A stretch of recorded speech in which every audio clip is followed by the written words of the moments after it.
సమూయేలు 28వ అధ్యాయం. ఆ దినములలో ఫిలిష్తీయులు ఇశ్రాయేలీయులతో యుద్ధము చేయవలెనని సైన్యములను సమకూర్చి యుద్ధమునకు సిద్ధపడగా, ఆకీషు దావీదును పిలిచి, నేను దండెత్తగా నీవును నీ జనులను నాతో కూడా యుద్ధమునకు బయలుదేరి రావాలని పరిష్కారముగా తెలుసుకొనుమనగా, దావీదు, నీ దాసుడనైన నేను చేయబోవు కార్యము ఏదో అది నీవు ఇప్పుడు తెలుసుకొందువలెను. అందుకు ఆకీషు, అలాగైతే నిన్ను ఎప్పటికీ నాకు సంరక్షకుడుగా నిర్ణయింతుననెను. సమూయేలు మృతి పొందగా ఇశ్రాయేలీయులు అతని గురించి విలాపము చేసి రామా అను అతని పట్టణములో అతని పాతిపెట్టి ఉండిరి.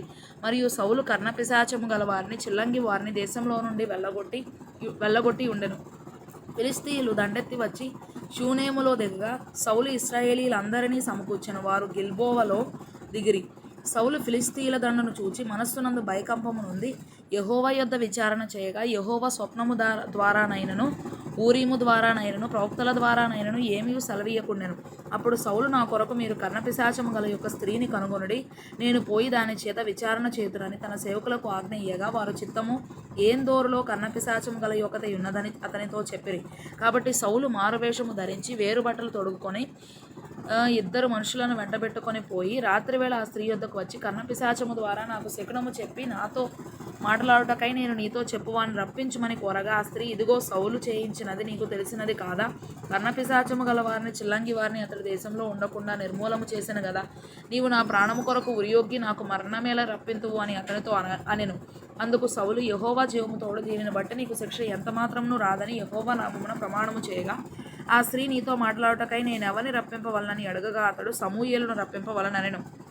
ఆ స్త్రీ సమూయేలును చూచినప్పుడు బిగ్గరగా కేకవేసి, నీవు సౌలువే, నీవు నన్నెందుకు మోసపుచ్చితివని సౌలుతో చెప్పగా, రాజు, నీవు భయపడవద్దు, నీకు ఏమి కనబడినదని ఆమెను అడగగా, ఆమె, దేవతలలో ఒకడు భూమిలో నుండి పైకి వచ్చుట నేను చూచుచున్నానెను.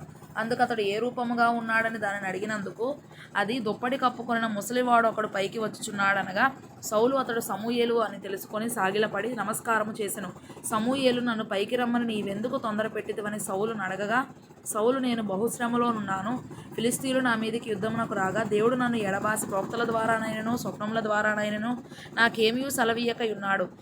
కాబట్టి నేను చేయవలసిన దానిని నాతో తెలియజెప్పుటకై నిన్ను పిలిపించితిననెను.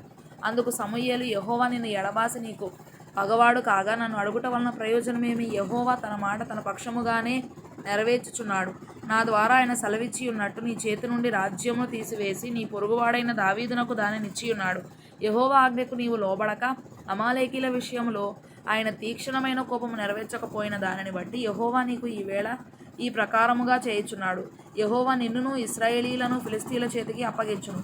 యెహోవా ఇశ్రాయేలీయుల దండును ఫిలిష్తీయుల చేతికి అప్పగించును. రేపు నీవును నీ కుమారులను నాతో కూడా ఉందురు అని సౌలుతో చెప్పగా, సమూయేలు మాటలకు సౌలు బహుభయముంది వెంటనే నేలను సాష్టాంగపడి దివారాత్రము భోజనమేమీ చేయకయుండినందున బలహీనుడాయెను.